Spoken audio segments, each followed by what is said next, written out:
ngayon ng isang natatanging Valentine's Special ang mga Kim Pao kina Kim Chiu at Paolo Abilino. Ito ay para sa nadismaya at nabawian ng excitement sa pinaghahandaan na nilang original playdate ng My Love Will Make You Disappear.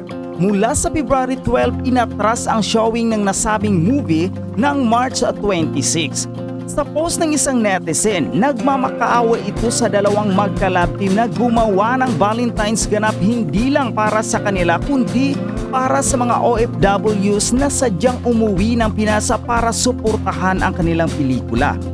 Sinang-ayunan ito ng iba pang fan group at nagsuggest ng isang meet and greet para sa kanila. Samantala, nagbabala ang mga Kim Pao fans sa mga kapwa nila supporters na huwag agad makikipagtalakan sa social media sa kung sino-sino dahil sinisilaban lang ng mga ito ang gulo sa nabagong playdate ng pelikula ng idols nilang sina Kim Chiu at Paolo Abilino na My Love Will Make You Disappear. Natukoy na ng mga fan ang mga nanggagatong sa kanilang hinagpis sa pag-atras ng showing date ng pelikula mula sa February 12 at ngayon ay March 26 na. Sa post ng isang netizen, isiniwalat nitong mga kukunti lang na follower ang pasimula ng mga panlalait nito kina Kim at Paolo at sa kanilang mga fan. Samantala, mukhang mauudlot ang tila meeting ng mga fan para sa dapat sana meeting na hindi naman tinukoy kung ito ay kina Kim at Paolo o sa kanilang fan group. Bagamat kumalma ang hinagpis ng mga fan, may ilan pa rin ang mga nag-iisip na pinabayaan ng Star Cinema ang kanilang mga nasabing idol. Let's have some quick Kim Pao update ulit today mga kachika, and definitely this is a very good news. Panigurado lahat tayo ay matutuwa kasi just today, it's confirmed Kim Chiu and Paolo Abilino is back on track.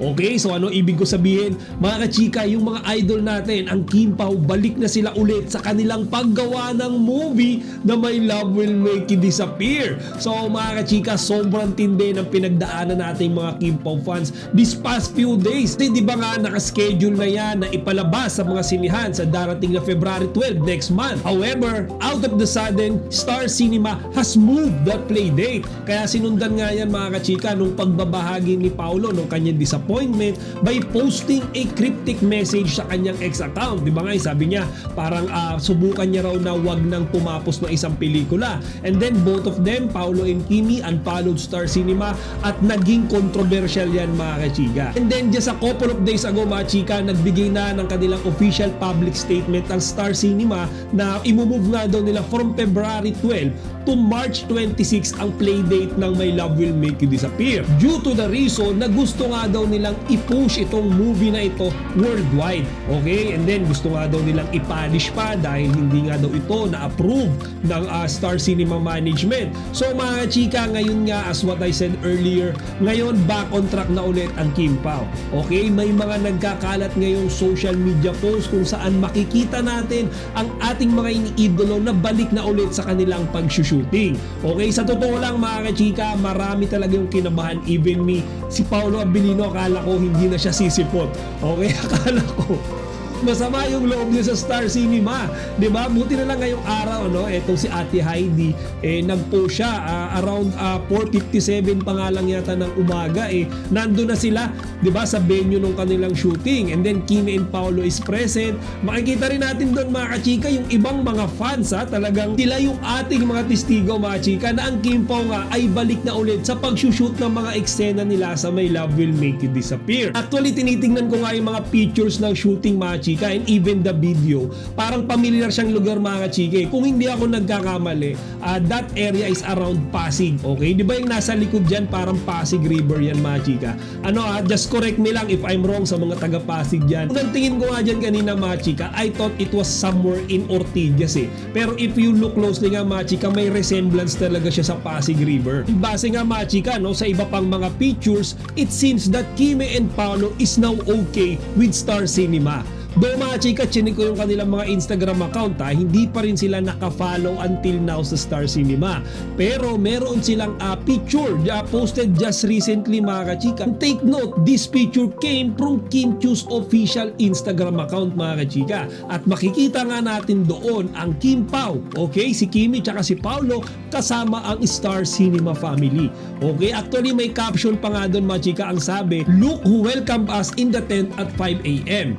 Star Cinema fam in the house." Okay mga chika, so galing kay Kimi yung message na yan. Then makikita natin si Paolo sa picture mga chika, nakangiti siya dyan. So good sign yan mga chika na baka naging okay na talaga sila ng Star Cinema family. Siguro napag-usapan na nila yung miscommunication na nangyari. Di ba nga usap-usapan si Paolo Abilino tsaka si Kim Chiu, hindi sila naabisuhan na yung playdate ng kanilang pelikula ay mamumove sa ibang buwan. Di ba? Ang unang abiso sa kanila February 12, kaya silang dalawa naman todo promote sa atin, di ba? February 12, Valentine's Day, manood ang lahat, and then out of the sudden, biglang imumove ng March 26, tapos silang dalawa walang kaalam-alam.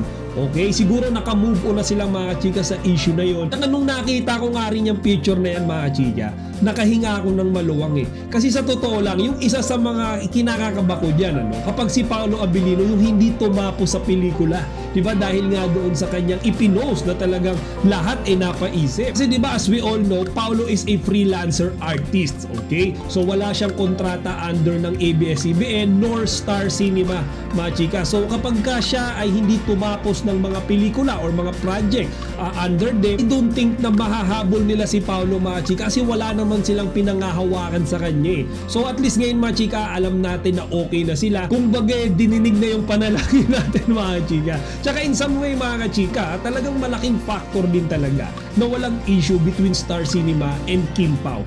Diba? Kasi kahit papano, Star Cinema pa rin talaga yung production, diba? Sa likod ng movie na yan. Kaya malaki rin talaga mga chika yung magiging role, okay, ng Star Cinema production sa magiging outcome ng My Love Will Make You Disappear. Kaya sa ngayon, syempre mga chika, antay-antay lang muna tayo ng mga further updates. Ang importante, sana concrete date na yung March 26 na yan and wag na nilang i-move pa. Okay? Kasi kapag nangyari yan, talagang mag-aalboroto na lalo yung mga Kim Pao fans. And another thing mga chika, I saw a vlogger. Actually, kinontent niya yung content ko. Kumbaga sinasabi niya na wag na daw palakihin yung issue nung minove, okay, yung playdate ng My Love Will Make You Disappear. Parang hayaan na lang daw, mag-move on na lang daw. Ngayon syempre nag-react tayo dyan mga chika na parang ang pangit naman na ganun-ganun na lang nila i-move, diba? Or i-disrespect si Kim Chiu tsaka si Paolo Abilino.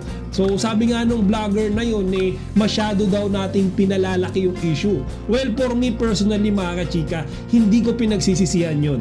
Okay, kung tayo ay nag-iingay, kasi mga chika, if no one will, sino? Diba? Kung hindi natin gagawin yun, sino magtatanggol sa Kim Pao mga chika? Diba? Kumbaga, kung walang mag-voice out, kung walang mag-share ng kanilang saloobin, paano natin ipapakita yung ating suporta kina Kimi tsaka kay Paolo? Diba mga chika? Kaya nga ito, diba, nung nag-ingay yung mga fans sa social media, ilang araw lang, I think 2 days lang, nagbato ka agad ng kanilang official statement ng Star Cinema. And then, diba, ang sabi nung una, April 30, minove nila yan ng March 26. Siguro dahil natakot sila na ibo-boycott sila ng mga Kim Pao fans. So, I think mga chika, hindi naman masama na i-share yung ating mga nararamdaman, lalo na hindi naman talaga tayo mga chika yung may kasalanan Diba? Pinangakuan nila tayo ng October and then na-reschedule, and then February and then na-reschedule. Okay, so mga chika, yung pangalawang beses na yan, talagang mag-iingay yan Nung unang beses na minove, okay, sige, tahimik lang, and then nung pangalawang beses, doon na nga sumabog yung mga Kim Pao fans. So siguro yung mga vlogger dyan na nagsasabi na pinalalaki ko yung issue or pinalalaki natin dito yung issue, hindi ko yung pinagsisisihan. Kasi mga chika, that's my way of supporting our idols. Okay, that's our way of showing na may malasakit tayo sa kanila. Kasi nga sabi ko, if hindi natin gagawin yun, sino ang gagawa nun? Nga naman yung mga bashers nila, di ba mga chika? Siyempre tayong mga fans nila yung gagawa nun. Buti nga si Paolo Abilino, kahit papano mga chika, freelancer siya, di ba? So malakas yung loob niya na i-express in social media yung kanyang disappointment, frustration. Si Kimi mga chika, wala siyang boses di ba? Under siya ng contract. with ABS-CBN, with Star Cinema. So, hindi siya pwede maging against din.